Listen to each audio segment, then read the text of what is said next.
Olá, sejam todos bem-vindos a mais um programa no Foco da Pesquisa. Neste espaço, vamos apresentar as pesquisas que mais se destacam no Estado. E eu te convido para conferir o nosso trabalho pelas redes, @nofocodapesquisa.ufma. Deixe lá seus comentários e compartilhe ciência, inovação e conhecimento. E hoje nós vamos falar de música e educação. Conosco aqui no estúdio o professor doutor em Ciências da Educação, Marco Aurélio, e a pesquisadora, mestra em artes, professora Elma Ferreira. Sejam todos bem-vindos. Obrigado pelo convite, obrigado pela oportunidade de estarmos aqui falando de música, de ecologia sonora, de educação das nossas vidas na universidade e fora dela. Obrigada também por essa oportunidade, para que eu possa vir aqui também compartilhar com vocês um pouquinho sobre a pesquisa Trilha de Sons do Liceu.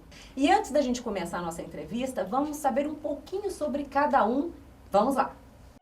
No programa Foco da Pesquisa de hoje, convidamos o professor Marco Aurélio Aparecido da Silva, do Departamento de Música e do Programa de Pós-Graduação em Artes. Ele ainda é coordenador do Grupo de Estudos e Pesquisa em Ecologia Sonora. Também chamamos Elva Vilma Silva Ferreira, aluna do mestrado profissional em artes da UFMA e professora na rede municipal e estadual do Maranhão. Bom, vamos falar inicialmente, então, da pesquisa de mestrado Trilha de Sons do Liceu, o estudo da paisagem sonora e os desafios da educação musical na escola pública. E eu gostaria, então, de saber da mestra, a professora Elma, o que a motivou a fazer essa pesquisa. Bom, eu trabalho no Liceu já há 10 anos e trabalho com música no Liceu. E há muito tempo já vinha percebendo a dificuldade de comunicação com os alunos em sala de aula, e durante as aulas de apreciação musical também começaram a aparecer alguns sons que os alunos registravam ali e que eu via que não fazia parte das composições que a gente tinha para apreciar em sala. E começou a bater essa curiosidade de saber por que estava acontecendo tudo isso e porque também o trabalho não estava avançando em sala de aula. Dali, eu comecei a prestar atenção também nesse ambiente acústico que nós temos do liceu, percebendo o que vinha de fora para dentro da escola e o que era produzido também dentro da própria escola, e isso acabava interferindo no trabalho em sala de aula, fazendo com que a comunicação ela se tornasse mais difícil. Qualquer exercício dentro da área de música realizado dentro da sala também ficava mais complicado.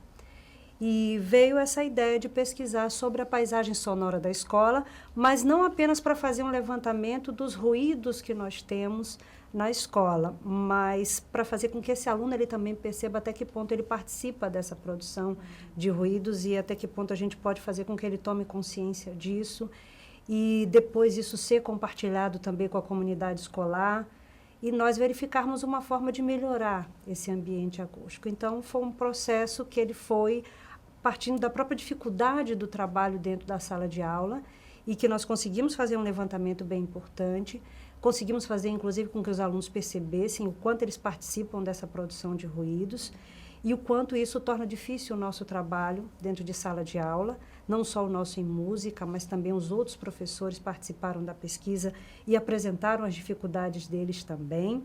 Então, assim, o trabalho ele apresentou uma relevância muito grande dentro da escola e que a gente acha que pode vir a fazer com que outras escolas também repensem sua realidade e a gente possa dar uma contribuição ainda maior para a sociedade. Professor Marcos, e o senhor? O que o senhor achou dessa pesquisa, desses resultados? Como é que isso influenciou o ambiente escolar? Como é que foi isso?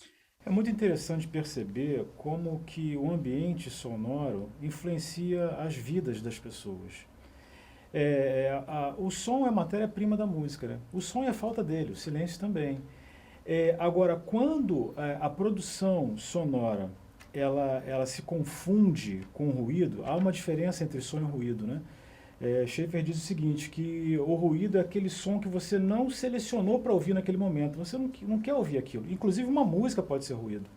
Você está na sua casa querendo dormir às 6 da manhã e alguém passa tocando uma música, pode ser a mais linda do mundo, mas alta num carro, aquilo para você é ruído, vai interromper o seu sono, vai tirar o seu sossego. ao passo que o som de um motor de um carro pode te alertar de um perigo na hora de atravessar a rua. Então a questão é ter consciência de como isso afeta a vida das pessoas, ter consciência que o nosso membro auditivo ele não se fecha jamais, então a gente precisa saber selecionar o que a gente quer ouvir, né, o que é importante para aquele momento, né, de ser ouvido, de ser percebido. E é interessante ver como que a sala de aula é tão afetada por isso, como os nossos alunos, os nossos professores, a nossa escola, o nosso ambiente acadêmico é tão afetado pela produção indiscriminada de sons que não foram selecionados para serem ouvidos naquele momento, né? Então, pesquisas nesse sentido são cada vez mais importantes e urgentes, sobretudo falando do nosso país, do Brasil, né? Um país tão musical, mas também um país que lida com certa negligência às questões sonoras, né? As questões ambientais e a ecologia sonora como um todo, o equilíbrio dessa relação do som, do que o homem produz e que afeta a sociedade a ponto de causar problemas de saúde nas pessoas, né? O senhor falou sobre a paisagem sonora e ela se estabelece interfaces com vários campos de estudo, né? Como é que a gente pode fazer essa relação? Então, a ecologia sonora é uma ciência que trata da relação da sociedade com o som, né? Com o ambiente sonoro. E a paisagem sonora é como se fosse um quadro, uma descrição pictórica, só que sonora, dos elementos sonoros que compõem um determinado ambiente. Aqui, por exemplo, a gente poderia fazer agora uma descrição da paisagem sonora que compõe o estúdio de gravação. É importante perceber que a paisagem sonora e a percepção de como esses elementos vão se juntar é importante para entender como que nós podemos propor ações que contribuam para a melhoria desse ambiente sônico, para a melhoria dessa paisagem sonora, a ponto de contribuir para o que está sendo feito naquele ambiente, naquele momento. Vamos falar um pouquinho mais disso, só que no próximo bloco. A gente volta já já.